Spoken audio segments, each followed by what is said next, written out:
Well, thank all of you for joining us today. And I want to thank Senator Toomey, who is, we partnered on this effort to hold North Korea accountable. We introduced the BRINK Act last year with the strong help of Senator Brown, who I'm very pleased is here. It passed the Senate Banking Committee unanimously. And now we have it included in the NDAA, which we expect to pass later today. So why do we need the Otto Warmbier BRINK Act? Well, we need it because North Korea continues to grow its nuclear infrastructure. The North Korean regime is running at least one covert uranium enrichment facility just outside of Pyongyang. Satellite imagery also suggests that North Korea is constructing new missiles at a factory, at least one and possibly two ICBMs. It's critical that we exert maximum pressure on the North Korean regime to achieve our goal of denuclearization on the Korean Peninsula.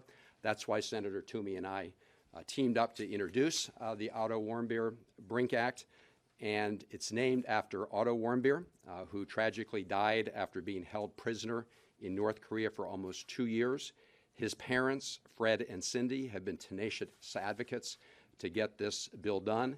And I want to thank Senator Brown and Senator Portman, who should be joining us, for working so closely with the Warmbier family and helping everybody get this legislation over the finish line. It's going to target North Korea's illicit financial network by imposing mandatory sanctions on those businesses, banks, any enterprises that are doing business with North Korea. And we're sending a very clear message. You can do business with North Korea or you can do business with the United States, but if you choose North Korea, you can't do business here and you will be held to account. It's very similar and modeled after the sanctions that we placed on Iran that did bring Iran to the negotiating table. Let me just emphasize the fact that the current sanctions regime is leaking. The United Nations issued a report just late last year about widespread evasion of the international sanctions by North Korea and said that these sanctions are the most poorly implemented of many sanctions in place and that they actively evade measures with, quote, impunity. The UN found more than 200 joint ventures with North Korea in violation of the sanctions. President Trump himself has tweeted that China was facilitating North Korea's evasions of sanctions. So it's very clear that this legislation to close the loophole is absolutely necessary. So again, I want to thank everybody who worked together to get this done, in addition to Senator Toomey and Senator Brown and Senator Portman. We also want to thank the chairman of the Banking Committee, Senator Crapo, the chairman and ranking member of the Armed Services Committee, Senators Inhofe and Reed, and other co-sponsors on this bill, including Senators Markey, Gardner, and Cruz. With that, let me turn it over to my friend Senator Toomey, who's been absolutely tenacious and a great partner in getting this done. Thank you. Thanks, Chris. Thank you very much, and I do want to echo the thanks to Senator Portman, Senator Brown, Chairman Crapo, the chairman and ranking members of the Armed Services Committee, but especially to Senator Van Hollen. When we set off on this effort, we didn't, I think it's fair to say we didn't anticipate it to be quite as difficult as it was along the way, but Senator Van Hollen has been a terrific partner and champion, and with our other colleagues joining us, I'm really, really pleased we've been able to get to this point. And it is absolutely necessary. Look, the truth is, for decades, negotiations with the North Korean regime have been gamed by the North Koreans. That's what's been happening. The North Koreans would habitually gain concessions from the U.S. and then continue with their extremely aggressive tactics. The fact is the country is led by a dangerous, brutal, erratic family of dictators. They are, in fact, developing nuclear weapons and ballistic missiles, and they have become a direct and growing threat to the U.S. mainland as well as, obviously, our allies. The human rights violations are absolutely appalling and horrific. The case of Otto Warmbier is just one of the most outrageous. In my view, the only way we can hope to change North Korea is with crippling sanctions. The sanctions currently in place are not sufficient, as Senator Van Hollen pointed out, and as I would further underscore, we believe that the North Korean economy has been growing in recent years, so clearly the sanctions are not adequate. Our legislation, the Otto Warmbier BRINK Act, would set secondary sanctions, as Senator Van Hollen mentioned, targeting the financial institutions that do business with North Korea. Essentially, these sanctions are modeled off the Iran sanctions, and they would present Chinese banks with a very simple choice. You can do business with the United States, or you can do business with North Korea, but you can't do business with both. And for most, that's not a close call, and that's why we're going down this road. This legislation, I think, will strengthen the hand of U.S. negotiators if and when negotiations should become meaningful. I just would urge our House colleagues to keep something like this and make sure that this survives a conference, which I think is where we're heading with NDAA. And with that, I will turn the podium over to Senator Brown.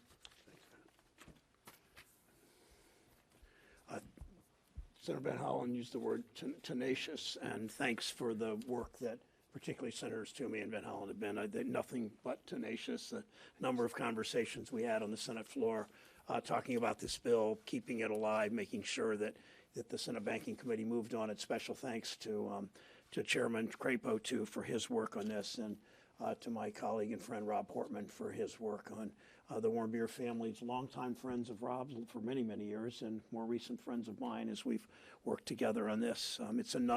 This provision is another important bipartisan step to expand sanctions on North Korea to increase the pressure on that country and its dictator to give up its nuclear weapons. Time isn't neutral. Time doesn't stand still while discussions continue. North Korea continues to strengthen its nuclear weapons program, and as Senator Toomey says, there is too much evidence, frankly, of growth in the North Korean economy because sanctions have been too porous and simply haven't worked well enough. We, of course, want a diplomatic solution, but this measure makes clear that the United States is serious about maximizing economic pressure to persuade North Korea to give up its nuclear weapons and to stop its human rights abuses. We know these abuses took the life of Otto Warmbier. It's why we named our bipartisan legislation after him, to honor his memory and the advocacy of the Warmbier family. This is an example of a terrible tragedy to a family that this family then stepped up to try to help make the world a better place, and honor their son that way and work on these issues. It's not a partisan issue, as you see. Standing up to North Korea is something we can come together on. We've come together on before. Senator Crapo and I will work with Senators Enhai, as will Rob and Pat and Chris, to make sure that this stays in the conference committee, working with Senator Reid, and the language stays in the conference committee, working with Senator Reid and Senator Enhoff. So, Rob, go for it. Yeah, I'm here to say that I'm strongly supportive of the legislation. I want to thank Senator Toomey and Senator Van Hollen for not just introducing the legislation, but successfully getting it into the National Defense Authorization Act. Not every amendment was included, and this is an important one. I want to thank Senator Brown for his steadfast work on this, on the Banking Committee, and his support of the Warmbier family. And finally, I want to thank them for naming it after Otto Warmbier. This family has been through an experience that you would hope no family would have to go through, watching their son be so horribly mistreated in North Korea, and then the grief of his loss. They've channeled that grief into something very positive, which is to help expose the human rights abuses in North Korea more generally, ensure that the United States does everything in our power to be able to change that situation in North Korea. What happened to their son was unforgivable, but they're also concerned about the broader human rights abuses, the trafficking, the abuse of North Korean citizens, in addition to some of the mistreatment by other foreigners. So I thank them for naming it after Otto. I was in South Korea in April and was able to go to the DMZ and actually stand in the negotiation room. Some of you know it's half in North Korea, half in South Korea. And I was able to stand on the North Korea side and proudly wearing my Otto Warmbier shirt, being sure that his name continues to be one that allows the North Koreans to see that we have not forgotten and we will never forget what happened to Otto. And this legislation is another sign that the United States will stand up and ensure we're doing what we can to be able, in this case, to tighten sanctions. Secondary financial sanctions are very important. Banks need to decide whether they want to do business with us or not. If they want to do business with the United States of America, you know, they have to do the right thing. And with regard to North Korea, that means not doing business with a regime that continues to commit these human rights abuses to its people, and in the case of Otto Warmbier and others, to foreigners. So I thank you all for doing it. I wish you success in getting this through the House. I'll help any way I can, and I thank you on behalf of the Warmbier family. We're happy to try and answer any questions if you have any. Yes? I was wondering if there was any difference between the original BRINK Act and the BRINK Act that was reflected in the NDAA. So the heart of the bill that's in the NDAA is the same as the original BRINK Act. There are some provisions that were removed in order to comply with a provision in the Constitution called the Origination Clause, which we worked through with the House of Representatives in advance. So, for example, the codification of the executive orders is no longer in here, but what remains are the key secondary sanctions and the fact that they are mandatory sanctions in this legislation, which was the heart of the bill. Yes, please go right. Yes. Has there been resistance from the White House in imposing these types of sanctions before, and why does Congress feel the need to pass this bill? I wouldn't characterize it as resistance. There was a lot of questions. There was a lot of back and forth. We actually took a lot of advice from the sanctions experts in Treasury in developing this. But my sense is that the administration generally, and that's a very broad category, I understand, but that the administration recognizes that tougher sanctions against North Korea are a good thing and will strengthen their hand in the negotiations should the day come when we have meaningful negotiations. We'll just go down. A few of you alluded in your opening remarks to this, that the House does not have this in their version in the NDAA. How confident are you that this will actually make it to the end and make it into law? Do you have any sense of that chamber's level of support or opposition? I'm very confident that the House will include this in the NDAA, and that's based on conversations we've had with a number of folks in the House, and those conversations will, become even more intense now that we're passing this bill today. But I'm highly confident that they will agree with us that it's important to have strong sanctions on North Korea in order to achieve our overall goal, which is to denuclearize the Korean Peninsula. I agree. Yes. Pushback from the White House was mentioned, but I'm wondering if we can be more specific and talk about what you think President Trump's view is. I think some of us remember last year when the administration seemed supportive of the ZTE measure, and then Trump wasn't, and it got yanked out of the NDAA.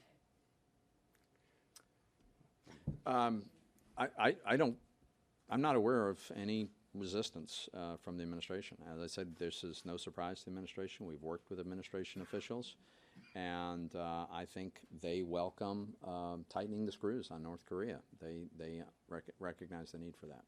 You know, we've seen two summits, right? We have the Singapore summit and the Hanoi summit, and we held off in pushing the legislation during those negotiations, but now that they've fallen apart, we thought it was important to take this next step. And I agree with Senator Toomey. I think there's a consensus overall in the administration that this will improve our hand at the negotiating table. And Chinese banks are going to be affected, and Trump is meeting with Xi today. Do you expect this to be part I would think it would be. As you know, President Xi made a point of stopping off in North Korea on his way to the G20, and we would welcome their help in making sure that we achieve our goals in the negotiations with North Korea. As Senator Toomey and I mentioned, there's lots of evidence that the Chinese government has been looking the other way, they have not been fully implementing the existing sanctions, and that is why these secondary sanctions are so important.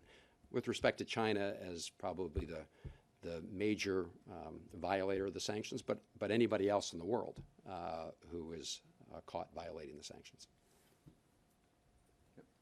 Some of the leaders from the humanitarian organizations that provide aid to North Korea every year, they have concern that the maximum pressure campaign has impacted their operation. Like, for example, when they apply for a special validation passport, they have to apply each time they go. And even this doctor I'm talking to, he said it's even getting a part to repair the medical equipment is hard in North Korea because it's hard to find a seller who's willing to sell the parts back to North Korea. And the travel ban has to be renewed at the end of this August. And these leaders are hoping that the State Department would make an adjustment, especially for those humanitarian groups. And is this something that you'd be interested in calling for a change? So you know there are provisions already to protect humanitarian relief, and you know our goal is to maximize the pressure on the North Korean government, and we think this achieves that goal. Time for a couple more. Oh yeah, and President Moon and President Trump will be meeting in South Korea this Sunday for a summit, and the South Korean media, some of them are worried that President Trump may ask for higher contribution for the presence of the United States troops in South Korea, and they extended that contract by 1 year, and it's ending end of this year, and they have to renew that contract again. And do you think the South Korea should pay more cost for U.S. troops staying in South Korea at this moment? So my view is the presence of U.S. troops in South Korea not only serves the interests of the people of the Republic of South Korea, but serves American national security interests. And so we always want to maintain a dialogue with our allies and partners about appropriate contributions. But I want to be clear, my view is that those U.S. troops play an essential role, not just for South Korea's security, but for U.S. security. Do you expect the president to sign the bill? I do.